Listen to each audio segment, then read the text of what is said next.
hello, this is Teresa's Grand Kitchen. இன்னைக்கு வந்து Punjabi dhaba style பிந்தி மசாலா தான் செஞ்சு காட்ட போகிறேன். இப்போ ஒரு பேன் அடுப்பில் வச்சுட்டு ஆயில் ஊற்றிக்குவோம். ஆயில் ஊற்றி நம்ம என்ன பண்ணுவோம், நான் நிறைய ஸ்டைலில் வந்து வெண்டைக்காய் காட்டியிருக்கேன். நான் இது வந்து கொஞ்சம் டிஃப்ரெண்ட்டான ஸ்டைலாக இருக்கும். இது வந்து ஆக்சுவலாக வந்து சப்பாத்தி, நான், ஃபுல்கா இதுக்கு எல்லாத்துக்குமே நல்லாயிருக்கும்.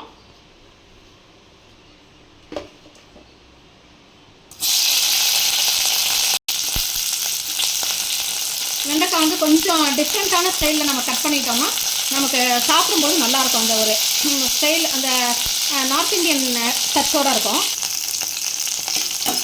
இது அப்படியே ஒரு கரண்டி வச்சு வதக்கிடுவோம். இந்த வெண்டைக்காயில் உள்ள குழக்குழப்பு அடங்கிடுச்சுன்னா நம்ம வந்து இதை எடுத்து ஒரு தட்டில் மாற்றி வச்சுக்குவோம்.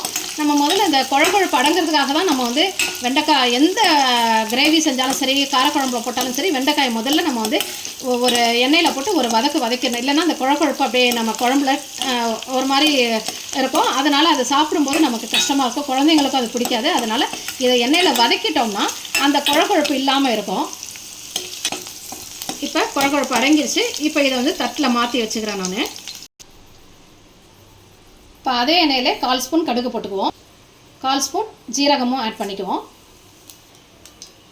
இப்போ கருவேப்பிலை, பச்சை மிளகாய், வெங்காயம் போட்டுக்குவோம். சால்ட்டு கொஞ்சம் போட்டு இதை வதக்கி விட்டுருவோம் நல்லா.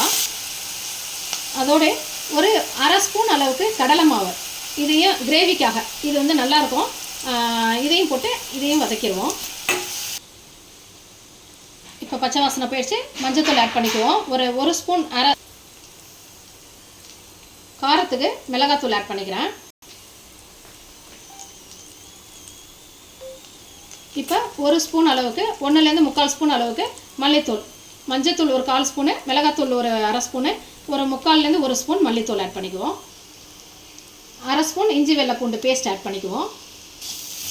எல்லாத்தையும் வதக்கிடுவோம் ஒன்றா சேர்த்து.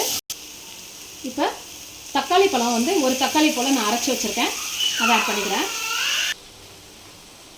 இப்போ மசாலாலாம் ஒன்றா சேர்ந்துருச்சு. இப்போ தயிர் ஆட் பண்ணிக்குவோம். ஒரு ஸ்பூன் ஆட் பண்ணிக்குவோம். ஏன்னா கண்டிப்பாக வந்து நார்த் இந்தியன் டிஷ் எல்லாத்துலேயுமே வந்து தயிர் வந்து ஆட் பண்ணுவாங்க. அதனால் இந்த தயிரையும் ஆட் பண்ணிக்குவோம். எல்லாத்தையும் இப்போ ஒன்றா சேர்ந்து இந்த மசாலாவோட சேர்த்து கிண்டி விடுவோம். வேக வச்ச வெண்டைக்காயும் இதில் ஆட் பண்ணிடுவோம். கொஞ்சோண்டு தண்ணி ஊற்றி, இந்த வெண்டைக்காய் நம்ம வந்து ஆயிலில் மட்டும்தான் ஃப்ரை பண்ணியிருக்கோம், அதனால் கொஞ்சம் நேரம் வேகணும். ஒரு தண்ணி ஊற்றி ஒரு 5 நிமிஷம் கொதிக்க விடுவோம். இப்போ கரம் மசாலா பவுடர் ஆட் பண்ணிக்குவோம், ஒரு 1/4 ஸ்பூன் போல். நெக்ஸ்ட்டு கசூரி மேத்தி ஆட் பண்ணிக்குவோம். டிஷ் எல்லாத்துலேயுமே இந்த கசூரி மேத்தி இருக்கும். ஏன்னா அதுதான் வந்து அந்த ஃபுட்டுக்கு வந்து தயிரும் கசூரி மேத்தியும் நமக்கு டேஸ்ட்டு கொடுக்குறது.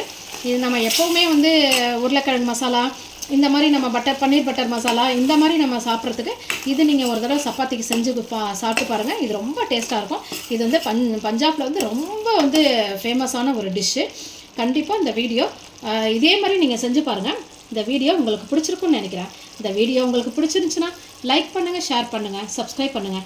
எண்ணெய் வந்து மேலே வந்து பிரிஞ்சு வரணும். இந்த மாதிரி பிரிஞ்சு வந்துச்சுனாவே நம்ம ஃபுட்டு வந்து ரெடி ஆயிடுச்சுன்னு அர்த்தம். உங்களுக்கு இன்னும் கொஞ்சம் கிரேவியாக வேணும்னா தண்ணி ஊற்றிக்கலாம். இல்லை இன்னும் நல்லா திக்காக வேணும் அப்படின்னா கூட நீங்கள் வந்து இது தயிர் சாதத்துக்கும் சூப்பராக இருக்கும். சாம்பார் சாதம், தயிர் சாதத்துக்கும் நீங்கள் இதை செஞ்சு பாருங்கள். கண்டிப்பாக செஞ்சு ஒரு தடவை இந்த மாதிரி செஞ்சு ஃபேமிலிக்கு கொடுங்க. அப்போ அவங்களுக்கே ரொம்ப பிடிக்கும். இந்த வித்தியாசமான ஒரு முறையில் இந்த மாதிரி வெண்டைக்காய் சாப்பிட்றது. வெண்டைக்காய் சாப்பிடாதவங்களும் கண்டிப்பாக சாப்பிடுவாங்க. இந்த வீடியோ உங்களுக்கு பிடிச்சிருந்துச்சுன்னா லைக் பண்ணுங்கள், ஷேர் பண்ணுங்கள், சப்ஸ்கிரைப் பண்ணுங்கள். நாளைக்கு இன்னொரு வீடியோவில் உங்களை நான் மீட் பண்ணுறேன். until then, this is Teresa's Grand Kitchen. Teresa, bye.